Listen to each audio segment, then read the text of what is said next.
हिंदू धर्म में पूजा पाठ और धार्मिक क्रियाओं का विशेष महत्व है और चूंकि इन परंपराओं का पालन करने के लिए कुछ नियम भी बनाए गए हैं, अतः ऐसे में सवाल आता है कि क्या खाना खाने के बाद पूजा करना चाहिए या नहीं। देखिए, पूजा पाठ, यज्ञ, हवन जैसे किसी भी धार्मिक कार्य को संपन्न करने के लिए स्वच्छता का विशेष ध्यान रखा जाता है। अगर आप यही सवाल लोगों से पूछें या इंटरनेट पर देखें, आपको कई सारे जवाब मिलेंगे, पर अक्सर लोगों के अलग अलग विचारों को सुनकर इंसान भ्रमित हो जाता है और क्या करूं और क्या ना करूं, ये सवाल उसके दिमाग में घूमता रहता है। अतः आज हम पूजा पाठ का सही समय बताने के साथ साथ किस समय पूजा ना करें, एक सीक्रेट सच्चाई आपको बताएंगे, जिसके बाद आगे आपको क्या करना चाहिए और क्या नहीं। सर्वप्रथम अगर हम रीति रिवाजों को देखें तो मालूम होता है कि देश के कुछ राज्यों में भूखे भजन न होए गोपाला, इस विचारधारा का पालन कर भोजन के बाद पूजा पाठ को स्वीकृति देते हैं।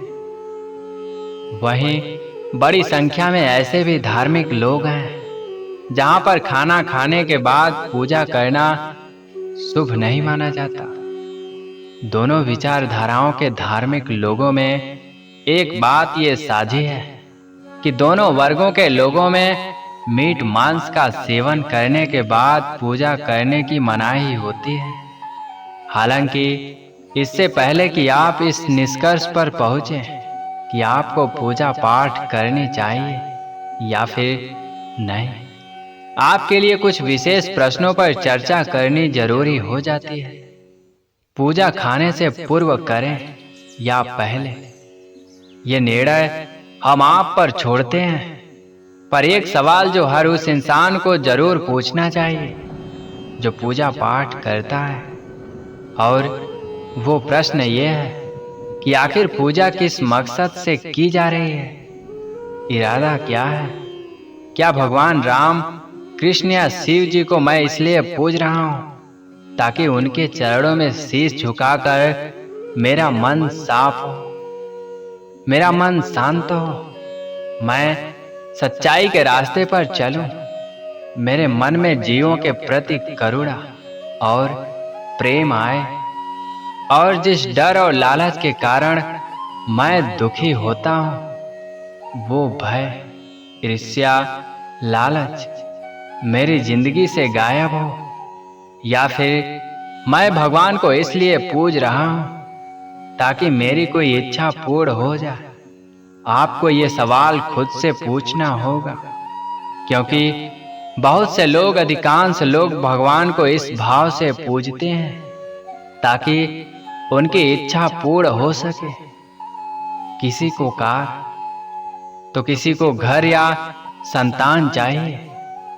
इस मकसद के साथ वो भगवान को पूजते हैं। ऐसे लोगों को हम बता दें कि भगवान इच्छा पूर्ति के साधन नहीं है। भगवान से आप जिन भौतिक चीजों की मांग कर रहे हैं वो तो आपको यूं ही मिल जाएगी। आप जरा मेहनत तो करिए, आपको वो सब कुछ मिल जाएगा जो संसार में किसी को भी मिल सकता है। और इस बात का उदाहरण ये है कि विदेशों में लोग भगवान से कुछ नहीं मांगते, पर तब भी उन लोगों के पास हर वो सुख सुविधा मिलता है जिसका सपना भारत में कई लोग देखते हैं। भगवान को चाहे आप खाकर पूजें या भूखे पेट, अगर आपकी नीयत ठीक है तो फिर आपकी पूजा स्वीकार है।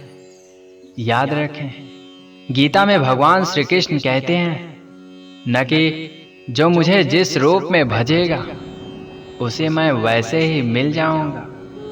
अगर आप उनसे उनकी माया को, यानी रुपया, पैसा इत्यादि को मांगोगे और उसके लिए कर्म भी करोगे तो आपको वही मिल जाएगा। लेकिन माया को पाकर क्योंकि मनुष्य को चैन मिलता है नहीं, इसलिए अगर मन में शांति चाहिए, मन को साहसी बनाना है, तो हमें और कुछ नहीं, श्री कृष्ण को पाना होगा। और भगवान श्री कृष्ण को ही अगर पाना है, राम को हृदय में बिठाना है, तो फिर भगवत गीता पढ़नी होगी, सच्चाई जाननी होगी। जिसे सच्चाई से प्रेम हो गया, वो कहता हो इस झूठ भरी दुनिया में भी मैं काम तो सही और सच्चा ही करूंगा। जान लीजिए, उसको श्री कृष्ण मिल गए, उसकी पूजा सफल हुई। लेकिन अगर भगवान की नित्य पूजा पाठ करके भी मन में खूब लालच है, डर है और सही काम के प्रति कोई आकर्षण नहीं है, तो समझ लीजिए जितनी पूजा, जितना सब कुछ किया था, वो व्यर्थ ही है। तो हम आपसे नहीं कहते कि भगवान की पूजा आपको कैसे करनी चाहिए और कैसे नहीं। हम आपसे यही कहेंगे कि नीयत साफ रखिए, कुछ मांगने के उद्देश्य से मत जाइए।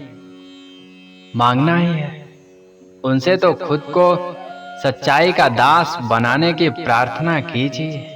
उनसे कहिए कि हे प्रभु, सच जानते हुए भी अगर मैं गलत रास्ते पर चलूं, गलत उम्मीदें लोगों से या इस संसार से करने लगूं, तो मुझे रोकिएगा, मुझे स्वर्ग की तरफ ले चलिएगा।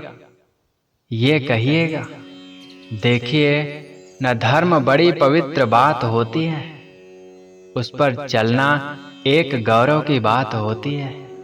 जितने भी क्रांतिकारी हुए, कहीं न कहीं सच्चाई के प्रति उनमें बड़ा प्रेम था।